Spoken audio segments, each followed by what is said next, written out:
ప్రియ సహోదరుడా, మన ప్రభు అయిన యేసుని నిత్యము సేవించవలను, అనునిత్యము సేవించవలను. ఆయనకి ఇష్టమైన అంశాలుగా ఉన్నాయి, మనం చూద్దాం. మన నుంచి కోరుకునేది యెహోవాకి ఇష్టమైనవి, ఇంపైనవి, ప్రార్థన, స్తుతిగానములు మరియు ఆయన ఆజ్ఞలను కట్టడలను అనుసరించుట. ఇదే కదా ఆయన మన నుండి కోరుచున్నది. ఆయన కోసం మనం నిత్యం స్తుతించుచు కీర్తనలతో ఆరాధించుట ఆయనకి ఎంతో మంచిది. అందుకే కీర్తనలు 33, 1, 2, 3 వచనాలలో దేవుడు ఇలాగ సెలవిచ్చుచున్నాడు. నీతిమంతులారా, యెహోవాను బట్టి ఆనందగానం చేయుడి, స్తుతి చేయుట యథార్థవంతులకు శోభస్కరం. సితారతో యెహోవాను స్తుతించుడి, 10 తంతుల స్వరమండలముతో ఆయనను కీర్తించుడి. ఆయనను గూర్చి నూతన కీర్తన పాడుడి, ఉత్సాహధ్వనితో ఇంపుగా వాయించుడి. చూసారా, ప్రభువుకి ఆయన్ని ఆరాధించటం ఎంత ఇష్టమైన అంశము. యెహోవా వాక్యము యథార్థమైనది, ఆయన చేయునదంతయు నమ్మకమైనది. ఈరోజు ఇక్కడ జరుగుతున్నటువంటి ఈ ప్రత్యేక అగాపే వారి ప్రత్యేక ప్రార్థనా కూడికలో ఈ పాటను పాడి దేవుని మహిమపరుచుకుందాం. ఆయన కోసం ఒక మంచి కృతజ్ఞతా స్తుతిగానం చేస్తాం. Praise the Lord. హల్లెలూయా. వెండి బంగారము ఆశించిన ఆకాశమే మాయను, అగ్నికి ఆహుతి ఆయను. నా యేసయ్యను నమ్మిన ఎడల మహిమైశ్వర్యము నీకు నిశ్చయమే. నా యేసయ్యను నమ్మిన ఎడల మహిమైశ్వర్యము నీకు నిశ్చయమే. నమ్మి నమ్మి మనుషులను నమ్మి పలుమార్లు మోసపోయావు, పలుమార్లు మోసపోయావు. ఇలా ఎంతకాలము నీవు సాగిపోదు, ఇలా ఎంతకాలము నీవు సాగిపోదు.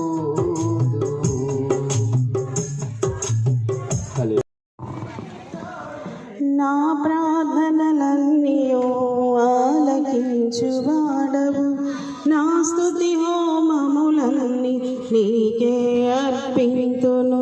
నీ శిలువ త్యాగమే నన్ను బంధించెను, నీలో నిసనైనందును బ్రతుకు దినములన్నీయు. నీ శిలువ త్యాగమే నన్ను బంధించెను, నీలో నిసనైనందును బ్రతుకు దినములన్నీయు. నా ప్రార్థనలన్నీ ఆలకించినావు, నా స్తుతి హోమములన్నీ నీకే అర్పింతును. అడిగినంత కంటే అధికముగా చేయు ఐశ్వర్యవంతుడవు నీవే యేసయ్యా. అడిగినంత కంటే అధికముగా చేయు ఐశ్వర్యవంతుడవు నీవే యేసయ్యా. పరిపూర్ణమైనని దైవాత్మమంతా పరిశుద్ధతకై శుభ ఆనవాలు. పరిపూర్ణమైనని దైవాత్మమంతా పరిశుద్ధతకై శుభ ఆనవాలు. నా ప్రార్థనలన్నీ ఆలకించినావు, నా స్తుతి హోమములన్నీ నీకే అర్పింతును. ఆపత్కాలములో మొరపెట్టగానే సమీపమైతివి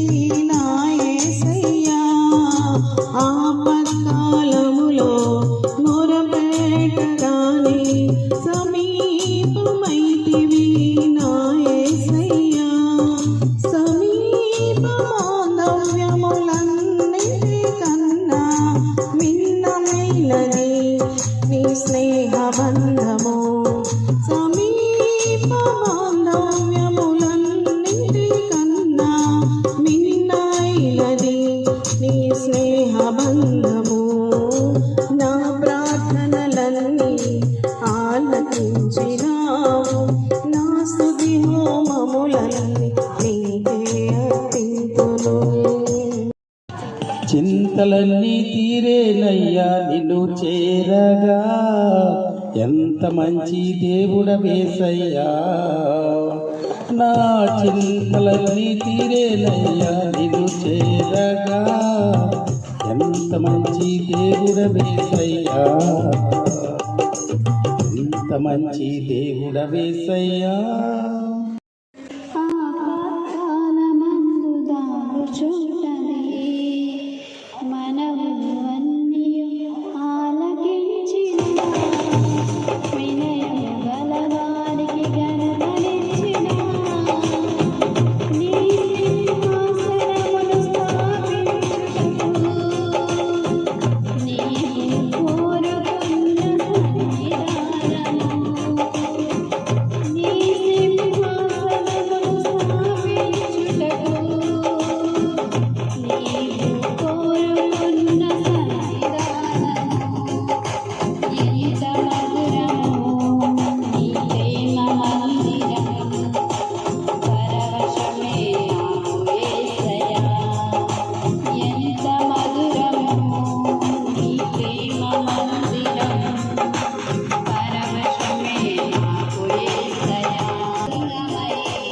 నీ కోసమే వేచియుందును. మహదానందమైన నీ సన్నిధి ఆపత్కాలమందు దాగు చూడని. క్రైస్తవ దేవుని నామానికి స్తుతిస్తున్నా.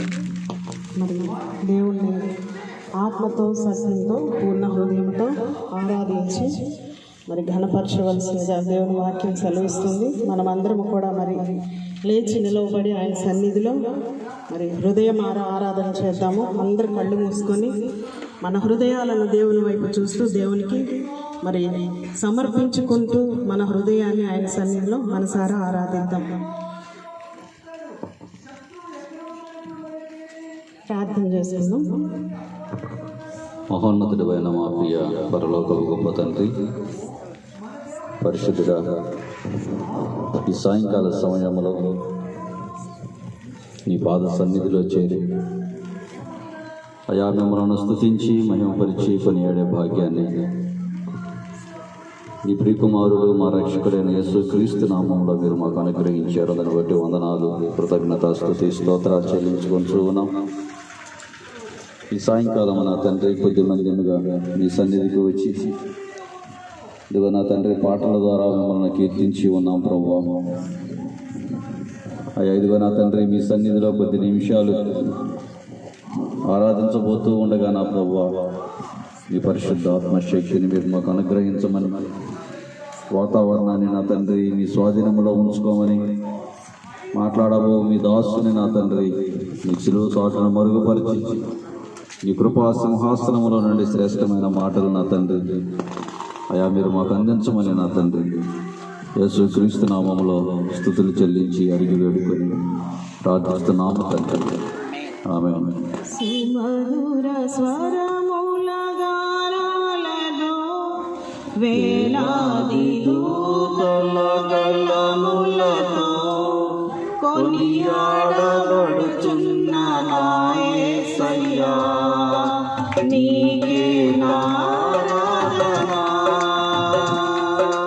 సుమధుర స్వరముల గానాలతో వేలాది దూతల గళములతో కొనియాడబడుచున్న నా యేసయ్యా, నీకే నారాధన.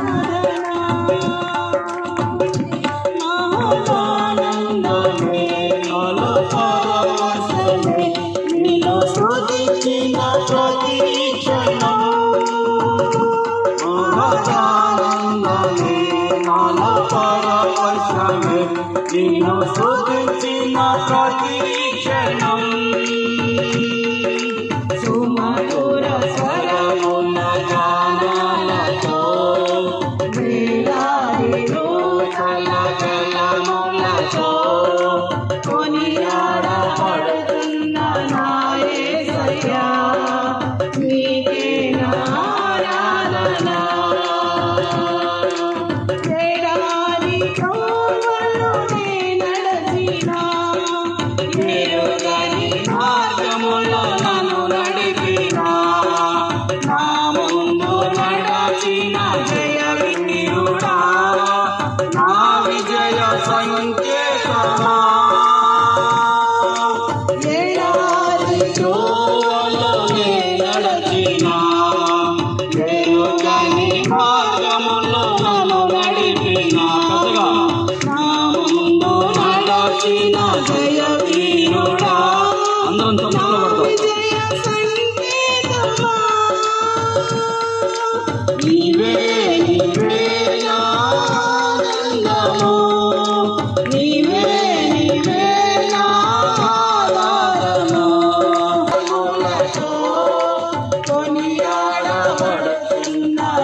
సంకల్పమే జరిగించుచున్నావు నన్ను విడువక నా ధైర్యము నీవేగా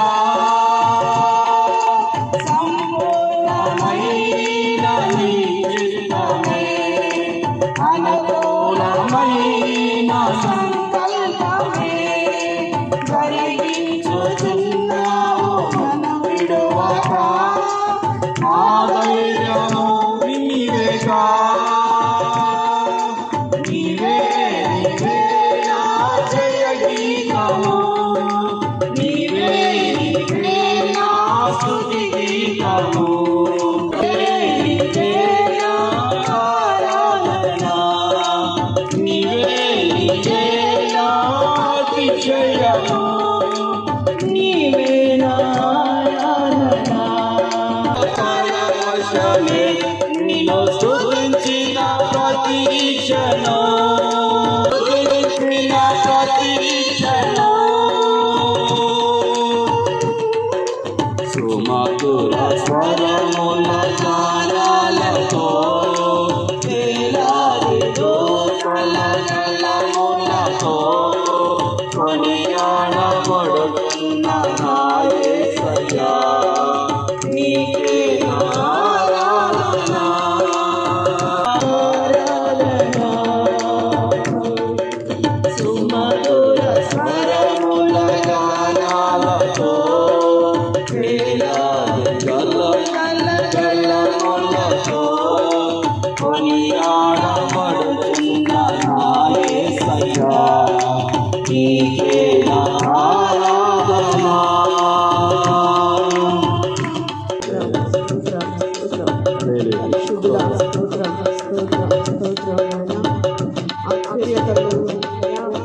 మా మధుర స్వరములతో దేవా ఈ నామాన్ని స్మృతించడానికి మా హృదయాలను నా ప్రభావ మీరు తెరవండి. ఈ స్వరముతో నింపండి దేవా, మీ ఆత్మ చేత అభిషేకించండి. ఎందరైతే నా ప్రభావ ఇక్కడ నిలబడి ఉన్నారు వారందరినీ మీ ఆత్మ చేత అభిషేకించండి. మీ ఆత్మ కార్యమును జరిగించండి ప్రభువా. ఎవరి కరతలో వచ్చి ఉన్నారో దేవా మీరు జ్ఞాపకం చేసుకునండి దేవా. నమ్మదగిన దేవుడవు నాయన, సజీవుడవు నాయన, సర్వోన్నతుడు నాయన. మీ సన్నిధికి వచ్చిన వారిని ఎంత మాత్రము త్రోసివేసే దేవుడవు కాదు ప్రభువా. అయ్యా ఏ బిడ్డకి ఏ వాక్యం అవసరమై ఉన్నదో, ఏ మాట అవసరమై ఉన్నదో దేవా, ఈ రాత్రి కాల సమయంలో నాయన ఇక్కడ చేరి ఉన్న ప్రతి బిడ్డను కూడా మీరు తాకండి, దర్శించండి ప్రభువా. ఓదార్పును దయచేయండి ప్రభువా. అయా సమాధానమును దయచేయండి ప్రభువా. స్వస్థతను దయచేయండి ప్రభువా. మా మధ్య నాయన మీ ఆత్మ సంచారమును జరిగించండి దేవా. మీకు స్తోత్రములు దేవా. నమ్మదగిన దేవుడవు నాయన, స్తోత్రములు నాయన. వేలాది దూతల చేత నాయన ఆరాధింపబడుచున్న మహోన్నతుడా. అయ్యా ఏ మంచి లేని మా మధ్యకి మీరు వచ్చారు ప్రభా. ఏ మంచి లేని మమ్మల్ని మీరు కోరుకున్నారు ప్రభా. మా హృదయాలు నా ప్రభా అయ్యా పాపముతోను నాయన శాపముతోను నిండిపోయి ఉండగా దేవా, మా పాప శాపములను మీరు తొలగించడానికి నాయన అయ్యా ఆ ఉన్నత సింహాసనమును విడిచి నాయన ఈ భూమి మీదకి నాయన ఇదిగో నాయన మాన స్వరూపము దాల్చి వచ్చిన మా కన్న తండ్రి మీకు స్తోత్రములు నాయన, స్తోత్రములు. ఏమిచ్చినా మీ రుణాన్ని మేము తీర్చలేము దేవా. స్తోత్రములు నాయన. మా హృదయాలను మీ సన్నిధిలో మీకు సమర్పించుకొని దేవా, ఆత్మతో సత్యముతో నాయన మిమ్మల్ని ఆరాధించే మనసులు మా అందరికీ దయచేయమని నా దేవా. స్తోత్రములు నాయన. ఈ రాత్రికాల సమయంలో దేవా స్తోత్రములు నాయన. అయ్యా మీ దాసుని మీరు నిలవ పెట్టుకొని నాయన మీరు మాతో మాట్లాడి మీ నామానికి మహిమ ఘనత ప్రభావాలు తెచ్చుకోమని, ఇక్కడ కూడి ఉన్న ప్రతి ఒక్కరిని మీ స్వాధీనంలో ఉంచుకోమని, ప్రతి విధమైన అంధకార చీకటి కార్యాలను దూరపరచుకోమని దేవా. అయ్యా వాతావరణాన్ని మీ స్వాధీనంలో ఉంచుకోమని, ఈ యొక్క నాయన ఇది ఎందరైతే నాయన వింటూ ఉన్నారో వారందరినీ కూడా మీరు దర్శించమని నా ప్రభువా. అయ్యా ఈ కూడికి ఆది నుంచి అంతవరకు మీరే అధ్యక్షత వహించి మహిమ ఘనత ప్రభావం తెచ్చుకోమని జీవము కలిగిన యేసయ్య నామములో స్తుతిస్తున్నాం తండ్రి. ఆమేన్. ఆమేన్. అందరూ వాక్యాన్ని శ్రద్ధగా విని అయిపోతారని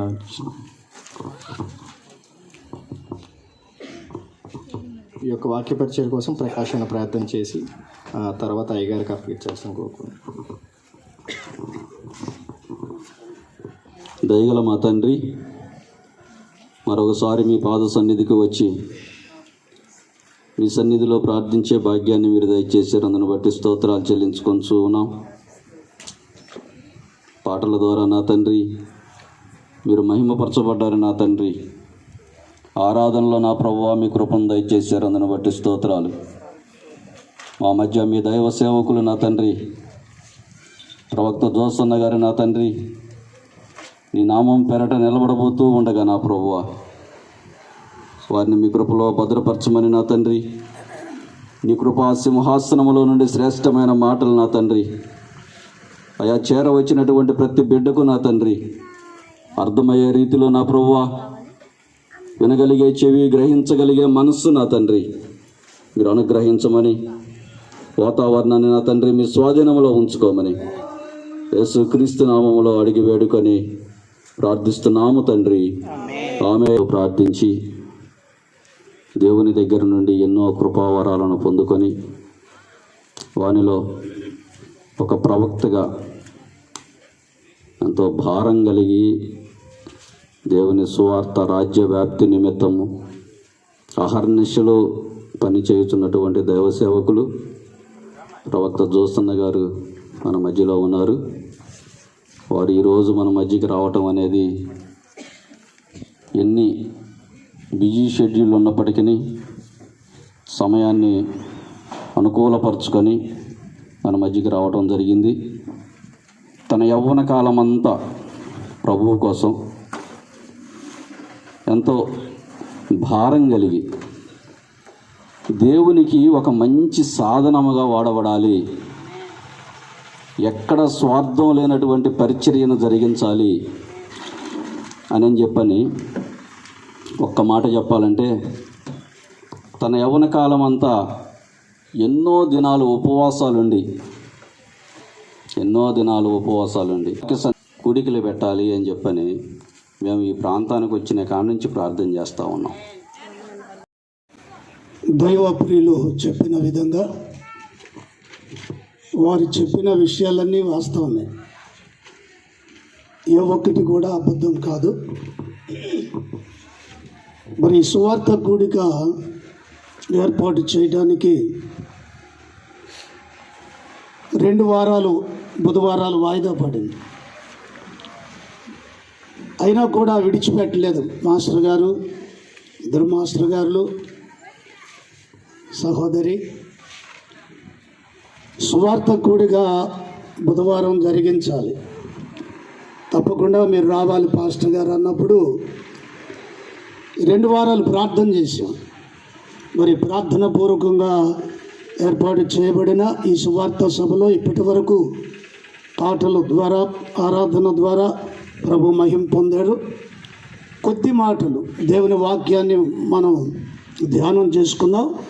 ఇలాగా మీకు ఈ వర్తమానం ఇవ్వటానికి నన్ను ఆహ్వానించిన దైవ ప్రియులు వినయ్ గారికి, వారి కుటుంబానికి, ప్రకాష్ గారికి, వారి కుటుంబానికి, కూడి వచ్చిన మీ అందరికీ, ఈ పరిసర ప్రాంతంలో ఈ స్థలానికి రాకుండా ఉంటూ వింటున్న వారికి కూడా నా ప్రత్యేక వందనాలు. Praise the lord.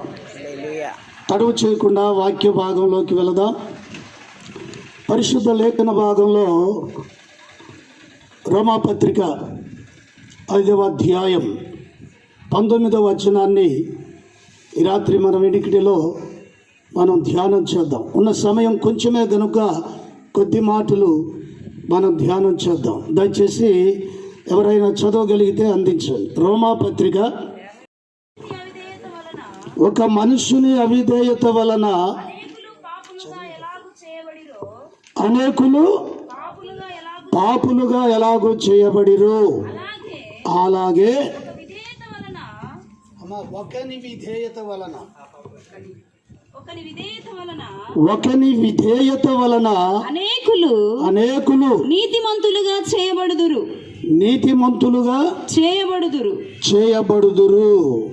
మరియు చాలమ్మా.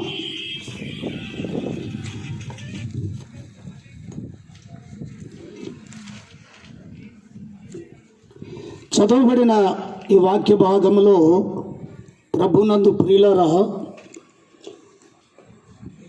2 వ్యక్తులను గూర్చి లేఖనం మనకు ప్రస్తావిస్తూ ఉన్నది. 2 వ్యక్తులు. ఆ ఇద్దరు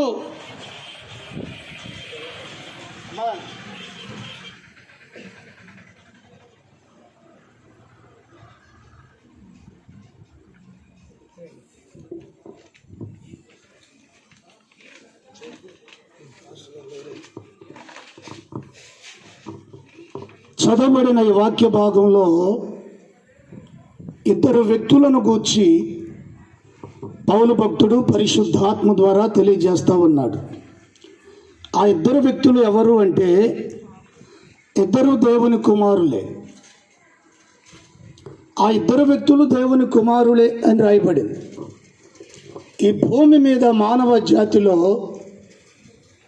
ఇద్దరు మనుష్యులు ఉన్నారు ఆయన దృష్టిలో. మొదటి మనుష్యుడు, రెండవ మనుష్యుడు. ఇద్దరు వ్యక్తులు ఉన్నారు ఈ భూమి మీద లేక దేవుని దృష్టిలో. ఆ ఇద్దరు వ్యక్తులు ఎవరు అనే మాట ఈ చదవబడినటువంటి లేఖన భాగంలో పౌలు భక్తుడు మనకు తెలియజేస్తూ ఉన్నాడు.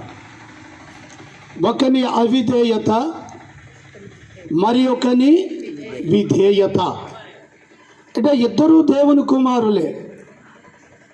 ఒకరు మొదటి మనుష్యుడైన మొదటి ఆదాము, రెండవ మనుష్యుడు కడపటి ఆదాము అని పిలువబడిన యేసుక్రీస్తు.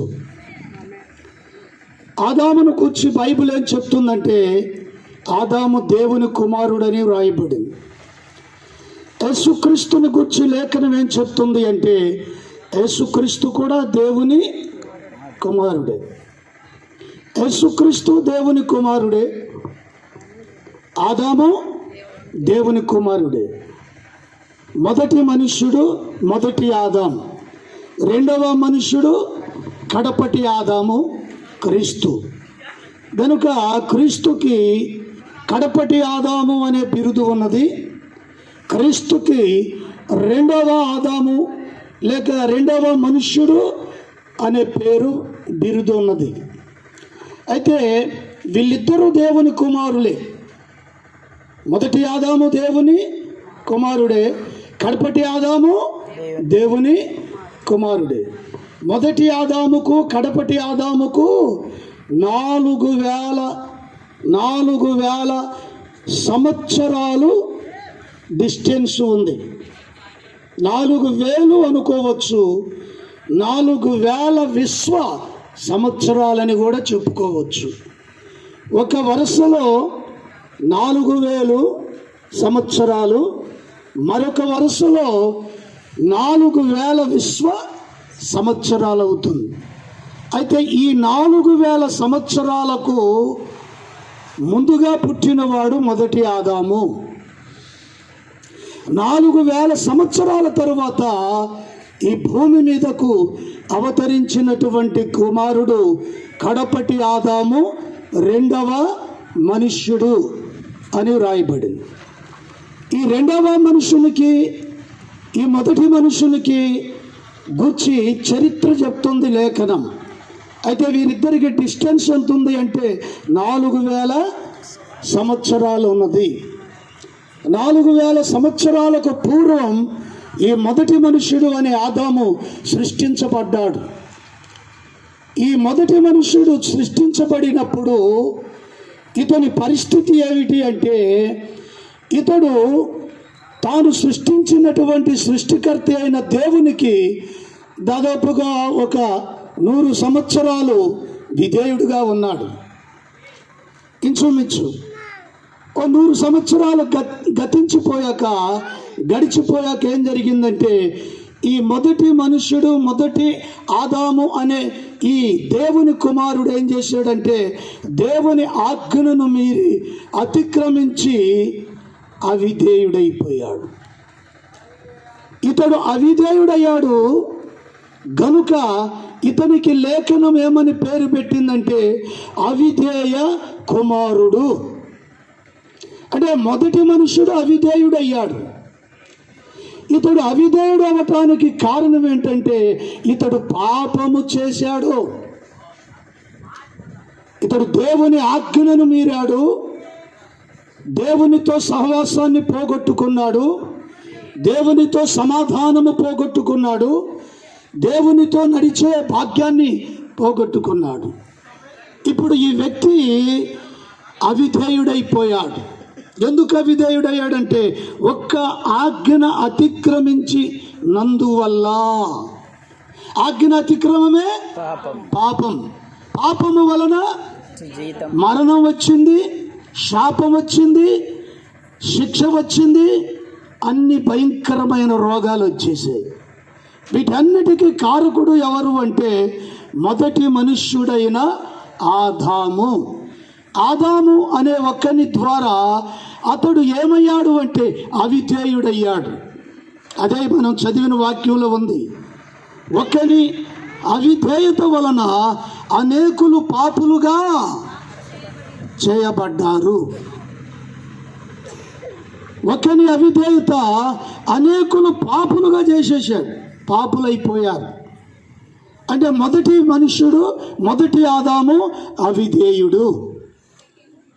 అవిధేయత వలన కలిగినదేమిటి?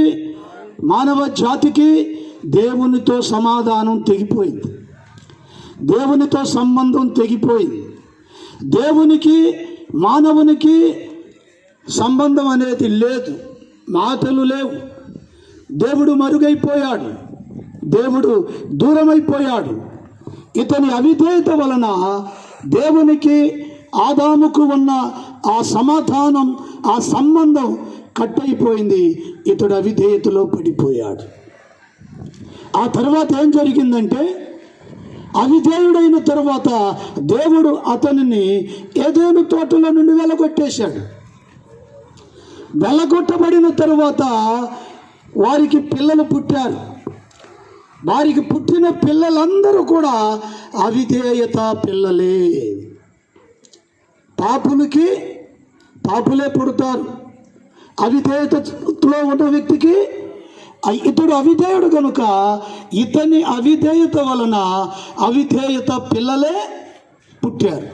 ఈ అవిధేయులు ఏం చేస్తున్నారంటే దేవుణ్ణి వెతకటం లేదు, దేవునితో సంబంధం లేదు, దేవునికి దూరం అయిపోయారు. దేవుడు వారికి మరుగైపోయాడు. ఈ పరిస్థితుల్లో ఉండగా ఒక్క ఆజ్ఞ, ఒక్క పాపము వలన అవిధేయ కుమారులని కన్నాడు. అది మొదలుకొని 4000 సంవత్సరాల వరకు ఈ భూమి మీద అవిధేయత సంతానమే పుట్టుతున్నది, పెరుగుతూ వస్తున్నది. అయితే దేవుడు ఏం చేశాడంటే ఈ అవిధేయులను ఆయన చంపేసేయాలి వాస్తవమైతే. కానీ దేవుడు ఆదామును చంపలేదు. 930 సంవత్సరాలు బ్రతికాడు. 930 సంవత్సరాలు బ్రతికి కుమారులను కుమార్తెలను కన్నాడు. ఆ కుమారులు కుమార్తెలు ఎటువంటి వారు? అవిధేయులే, పాపులే. కనుక ఈ పాపులు, ఈ అవిధేయులు దేవుని శిక్షకు, దేవుని ఉగ్రతకు, దేవుని కోపానికి, దేవునికి దూరం అయిపోయారు, గురి అయిపోయారు. అలాంటి స్థితిలో ఉన్నారు. ఇప్పుడు వీరు ఒక మాటలో చెప్పాలంటే మనకు తెలిసిన భాషలో నరక పాత్రులు, శిక్షా పాత్రులు. మరి వీరికి అవిధేయత నుండి విడిపించాలి, విధేయతలోకి నడిపించాలి. ఇతడేమో పాపి, అవిధేయుడు. దేవుడు పరిశుద్ధుడు. దేవుడిచ్చిన ఆజ్ఞలను ఉల్లంఘించిన ఈ అవిధేయుడు, ఈ అవిధేయులకు పుట్టిన ఈ సంతానమంతా కూడా అవిధేయులే. మరి వీరితో దేవుడు ఎలా సహవాసము చేయగలరు? ఎలా ప్రేమిస్తున్నాడు, ఎలా సహవాసం చేస్తున్నాడు, ఎలా వారిని కాపాడాలి, తప్పించాలి, రక్షించాలి? ఈ అవిధేయులందరూ, ఈ పాపులందరూ పరిశుద్ధులగుదురుగాక, విధేయులగుదురుగాక, రక్షింపబడుదురుగాక, విమోచింపబడుదురుగాక, సమాధానపరచబడుదురుగాక అని పలికితే జరగదా? జరగదా? దేవుడు పలికితే జరిగిద్దా? జరగదా? జరిగిద్ది కదా. కానీ దేవుడు అలాగ పలికాడా? అలాగ చేశాడా? చేయలేదు. ఎందుకని? అలాగూ చేస్తే ఏమవుతుందో తెలుసా? ఒకవేళ అవిధేయులందరూ విధేయులై పరిశుద్ధులై పరలోకానికి చేర్చబడితే అక్కడ కూడా పాపం చేస్తారు.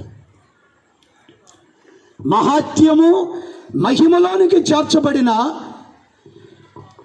ఆ పుణ్య మూర్తి లేక ఆ పరిశుద్ధుడు వీరిని తన రాజ్యంలోనికి తీసుకెళ్ళినా కూడా వీళ్ళు ఏం చేస్తారో తెలుసా, అక్కడ కూడా పాపం చేసే అవకాశం ఉంది. ఆ కారణము చేత దేవుడు ఏం చేశాడంటే, వీళ్ళు పరిశుద్ధులగుదురుగాక, వీళ్ళు సమాధానం పొందుదురుగాక, వీళ్ళు విధేయులగుదురుగాక అని పలకకుండా ఏం చేశాడంటే, వారి అవిధేయత నుండి విడిపించడానికి, వారి అవిధేయతకు పాపానికి ఏం కావాలో తెలుసా, విరుగుడు జరగాలి. విరుగుడు అంటే ప్రాయశ్చిత్తం జరగాలి. ప్రాయశ్చిత్తం అంటే పాపానికి శిక్ష ఖచ్చితంగా జరగాలి. పాపం వలన వచ్చే ఆ శిక్ష, అవిధేయత వలన వచ్చే ఆ శిక్ష ఖచ్చితంగా అమలు చేయాలి.